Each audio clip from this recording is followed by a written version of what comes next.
ಕೋಲಾರ ಜಿಲ್ಲೆಯ ಶ್ರೀನಿವಾಸಪುರ ತಾಲೂಕಿನ ಮರಸನಪಳ್ಳಿ ಗ್ರಾಮದಲ್ಲಿ ಕರ್ನಾಟಕ ಆಂಧ್ರ ಗಡಿ ವಿಚಾರವಾಗಿ ಗಂಭೀರ ಆರೋಪ ಕೇಳಿಬಂದಿದೆ.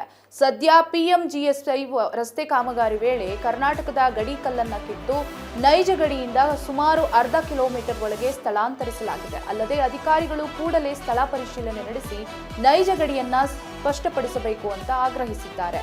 ಇನ್ನು ಬೈರಗಾನಪಲ್ಲಿ ಗ್ರಾಮದ ಪಂಚಾಯಿತಿ ವ್ಯಾಪ್ತಿಯ ಮರಸನಪಳ್ಳಿಯಿಂದ ಬೂಶಿಪಲ್ಲಿಗೆ ಸಂಪರ್ಕ ಕಲ್ಪಿಸುವ ರಸ್ತೆ ಕಾಮಗಾರಿ ಇದೀಗ ವಿವಾದಕ್ಕೆ ಕಾರಣವಾಗಿದೆ. ಇದಲ್ಲದೆ ಕರ್ನಾಟಕದ ನೈಜ ಗಡಿಯಿಂದ ಸುಮಾರು ಅರ್ಧ ಕಿಲೋಮೀಟರ್ ಒಳಗೆ ಹೊಸದಾಗಿ ಗಡಿಕಲ್ಲು ನಾಟಲಾಗಿದೆ. ಇದರಿಂದ ಕರ್ನಾಟಕದ ಭೂಭಾಗವನ್ನ ಆಂಧ್ರ ಪ್ರದೇಶದ ಕಡೆಗೆ ಬಿಟ್ಟುಕೊಡುವ ರೀತಿಯಲ್ಲಿ ಗಡಿ ಗುರುತು ಬದಲಾಯಿಸಲಾಗಿದೆಯೇ ಎಂಬ ಅನುಮಾನ ಗ್ರಾಮಸ್ಥರಲ್ಲಿ ಮೂಡಿದ್ದು, ಇದೇ ವೇಳೆ ಗಡಿ ಕಲ್ಲನ್ನ ಯಾರು ಸ್ಥಳಾಂತರಿಸಿದ್ರು, ಯಾರ ಅನುಮತಿಯೊಂದಿಗೆ ಸ್ಥಳಾಂತರಿಸಲಾಯಿತು, ಯಾವ ದಾಖಲೆಗಳ ಆಧಾರದ ಮೇಲೆ ಹೊಸ ಗಡಿಯನ್ನ ಗುರುತಿಸಲಾಗಿದೆ ಎಂಬುದನ್ನ ಅಧಿಕಾರಿಗಳು ಸ್ಪಷ್ಟಪಡಿಸಬೇಕು ಅಂತ ಗ್ರಾಮಸ್ಥರು ಒತ್ತಾಯಿಸಿದ್ದಾರೆ.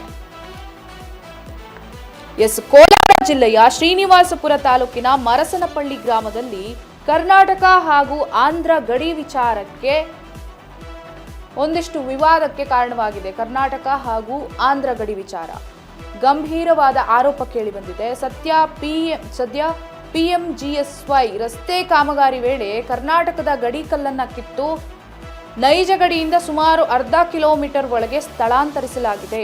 ಏನು ಕರ್ನಾಟಕದ ಗಡಿಕಲ್ಲು ಅಂತ ಇತ್ತು ಅದನ್ನ ಸ್ಥಳಾಂತರ ಮಾಡಿದ್ದಾರೆ ಅರ್ಧ ಕಿಲೋಮೀಟರ್ ದೂರಕ್ಕೆ.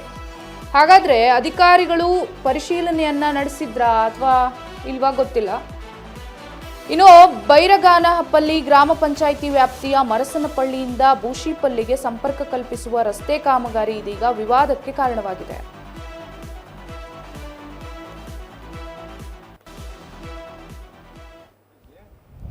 ನೋಡಿ, ಅರ್ಧ ಕಿಲೋಮೀಟರ್ ಈ ಕಡೆ ಗಡಿ ಮುಕ್ತಾಯ ಮಾಡಿಬಿಟ್ಟಿದ್ದಾರೆ. ಇಲ್ಲಿನ ಗಡಿ ಇರೋದು ಇನ್ನೂ ಅರ್ಧ ಕಿಲೋಮೀಟರ್ ಆ ಕಡೆ ಇದೆ.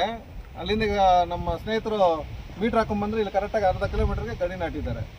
ಯಾಕೆ ಇಲ್ಲಿ ಗಡಿ ನಾಟಿದ್ರು, ಯಾರು ಇಲ್ಲಿ ಗಡಿ ನಾಟಿದ್ರು ಅಂತ ನಮಗೆ ಮಾಹಿತಿ ಕೊಡಬೇಕಾಗಿದೆ. ಯಾಕಂದ್ರೆ ಇದು ಆ್ಯಕ್ಚುಲಿ ತಹಸೀಲ್ದಾರು ಮತ್ತು ಜಿಲ್ಲಾಧಿಕಾರಿಗಳು ಎಲ್ಲರೂ ಸೇರಿ ಇದೆ ಮಾರ್ಬಿಟ್ಟಿದ್ದಾರೆ ಅನ್ನೋ ಗೊತ್ತಿಲ್ಲ ನಮಗೆ. ಅವರು ಬೇಕಾದ್ರೆ ಮಾತಾಡಲಿ. ನಮ್ಮ ಕ್ಷೇತ್ರದಲ್ಲಿ ಏನಾಗ್ತಿದೆ ಅಂತ ಹೇಳ್ಬಿಟ್ಟು ತಹಸೀಲ್ದಾರ್ಗೂ ಗಮನಕ್ಕಿರಲ್ಲ, ಪಂಚಾಯತಿ ಅಧಿಕಾರಿಗಳಿಗೂ ಗಮನಕ್ಕಿರಲ್ಲ, ಇನ್ನು ರಾಜಕೀಯ ನಾಯಕರ ಬಗ್ಗೆ ನಾವು ಮಾತಾಡೋಕ್ಕಿಲ್ಲ. ಯಾಕಂದ್ರೆ ಅವ್ರಿಗೆಲ್ಲ ಇದು ಜಿಯೋಗ್ರಫಿಕಲ್ ಅವ್ರಿಗೆಲ್ಲ ಅಷ್ಟು ಐಡಿಯಾ ಇರೋದಿಲ್ಲ. ಪಾಪ ಓಟ್ ಟೈಮಲ್ಲಿ ಮಾತ್ರ ಅವ್ರಿಗೆ ಗೊತ್ತಾಗತ್ತೆ. ಸೊ ಅರ್ಧ ಕಿಲೋಮೀಟರ್ ಬಿಫೋರ್ ಯಾಕೆ ಹಾಕಿದ್ರೆ ಅಂದರೆ ನಮಗಿರೋ ಅನುಮಾನ, ಈ ನಮ್ಮ ಹಳ್ಳಿಗೆ ಒಂದು ರಸ್ತೆ ಮಾಡಿದ್ದಾರೆ. ಅದೇನು ಬರೀ ಜಲ್ಲಿ ರಸ್ತೆ ಅಷ್ಟೇ, ಇದೇನು ತಾರ್ ರೋಡ್ ಅಲ್ಲ, ಇಲ್ಲ ದೊಡ್ಡ ಹೈಟೆಕ್ ರೋಡು ಅಲ್ಲ. ಈ ಸಣ್ಣ ರಸ್ತೆಗೆ ನಮ್ಗೆ ಈ ಥರ ದ್ರೋಹ ಮಾಡೋಂಥ ಕೆಲಸ ಯಾಕೆ ಬೇಕು ಇದಕ್ಕೆ? ಇದರಲ್ಲಿ ನಾವು ಒಂದು ಒತ್ತಾಯ ಮಾಡ್ತಾ ಇದ್ದೀವಿ. ನೋಡಿ, ಈಗ ಇವ್ರದೆಲ್ಲ ಆಂಧ್ರ ಕೊಟ್ಟೈತೆ ಜಮೀನು, ದಾಖಲೆಗಳು ಕರ್ನಾಟಕದ್ದು. ಇವರೇ ಡಿಸೈಡ್ ಮಾಡ್ಕೊಂಡ್ಬಿಟ್ಟಿದ್ದಾರೆ. GPS ಏನೊಂದು ದಿಶಾಂಕ ಆ್ಯಪ್ ಓಪನ್ ಮಾಡಿದ್ರೆ ಇಲ್ಲಿಂದ ಅರ್ಧ ಕಿಲೋಮೀಟರ್ಗೆ ಆ ಕಡೆ ಇದೆ ಏನು ಬಾರ್ಡ್ರು.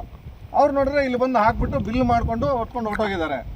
ಇಂಜಿನಿಯರ್ಗೆ ನಾನು ಕಾಲ್ ಮಾಡಿದೆ, ಏನು ಸಮಯ ಎಷ್ಟು ಮಟ್ಟಿಗೆ ಕೆಲಸ ಆಗಿದೆ, ಏನಾಗಿದೆ ಅಂತ. ಇದ್ರ ಬಗ್ಗೆ ಮಾತಾಡಲಿಲ್ಲ. ಈಗ ಆ್ಯಕ್ಚುಲಿ ನಾವು ನಿನ್ನೆ ಸಾಯಂಕಾಲ ನೋಡಿದ ತಕ್ಷಣ ನನಗೆ ಸ್ವಲ್ಪ ಶಾಕ್ ಆಯಿತು. ನಾವು ಈಗ ಮಾತಾಡೋರು ಇದ್ದೀವಿ, ಕಂಪ್ಲೇಂಟ್ ಕೊಟ್ಬಿಟ್ಟೆ ಮಾತಾಡೋಣ ಅಂತ ಒಂದು ತೀರ್ಮಾನ ತಗೊಂಡಿದ್ದೀವಿ. ಈ ರಸ್ತೆ ಸಣ್ಣ ಪುಟ್ಟ ದುಡ್ಡು ದುಡ್ಕೊಳ್ಳೋದಕ್ಕೆ ನಮ್ಮ ರಾಜ್ಯದ ಅವಮಾನ ಇದು, ರಾಜ್ಯಕ್ಕೆ ಅವಮಾನ ಇದು. ಈಗ ಏನಾರ ಆಂಧ್ರದವ್ರು ಯಾರು ಫೋಟೋ ತೊಗೊಂಡ್ಬಿಟ್ರೆ ನಮ್ದು ಇಲ್ಲಿವರೆಗೂ ಬರುತ್ತಂದ್ರೆ ಇಲ್ಲ ನಾವು ಹೊಡೆದಾಡಿ ಸಾಯ್ಬೇಕು. ಅಧಿಕಾರಿಗಳು ಏನಕ್ಕೆ ಓದಿದ್ದಾರೆ, ಯಾಕೆ ಓದಿದ್ದಾರೆ, ಏನಕ್ಕೆ ಕೆಲಸ ಮಾಡ್ತಿದ್ದಾರೆ ನಮಗಂತೂ ಭಾಳ ಬೇಜಾರಾಗ್ಬಿಟ್ಟಿದೆ. ಇಲ್ಲ ಕಟ್ಟ ಕಡೆ ಗ್ರಾಮಗಳು ಅಂತ ಹೇಳ್ಬಿಟ್ಟು ಬಾರ್ಡರ್ಸ್ ಅಂತ ಹೇಳ್ಬಿಟ್ಟು ಎಲ್ಲ ಕಡೆ ಇರ್ತಾರೆ.